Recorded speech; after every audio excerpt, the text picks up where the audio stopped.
Isang napakagandang araw sa inyong lahat mga katapang. Ngayon, i-houster ko kayo sa bahay na pinapagawa ko. Charis lang. So, sa mga hindi nakakaalam, pinagawa ni Kuya ng bahay sila Mama kasi gusto niyo na kaming palayasin.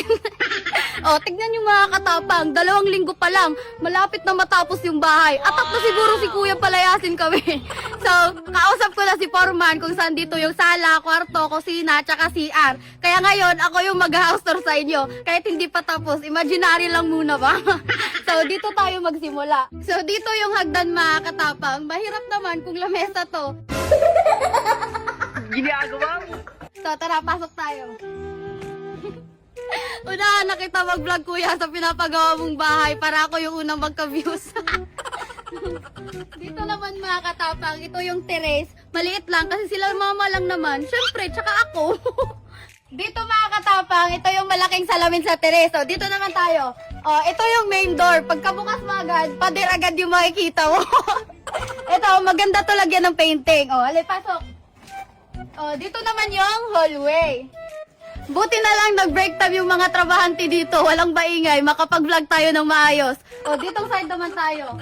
Dito naman mga katapang, merong malaking TV, tsaka lamesa. What? Dito. O, dito naman, ito yung malalaking salamin. Malalaki. Sakto lang naman. O, 2 tong salamin dito mga katapang. O, ditong side naman tayo. Li! So, dito rin naman mga katapang, ito yung kusina. Dito na ako magpa-practice magluto kasi wala na kaming kusinere dito. Oh, dito naman na side. Dito sa pinapagawang bahay ni Kuya mga katapang, 2 lang yung kwarto dito. Yung isa, kwarto ni Mama. Yung isa, syempre, kwarto ko.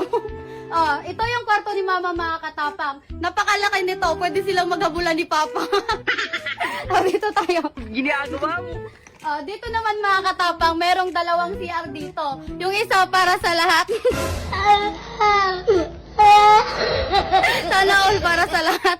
Yung isa naman nasa kwarto. Syempre, kwarto ko, Disney Princess eh. Dito naman tayo sa kwarto ko mga katapang. Ang nakaganda dito sa kwarto ko mga katapang, merong malaking salamin. Ito dito yan oh.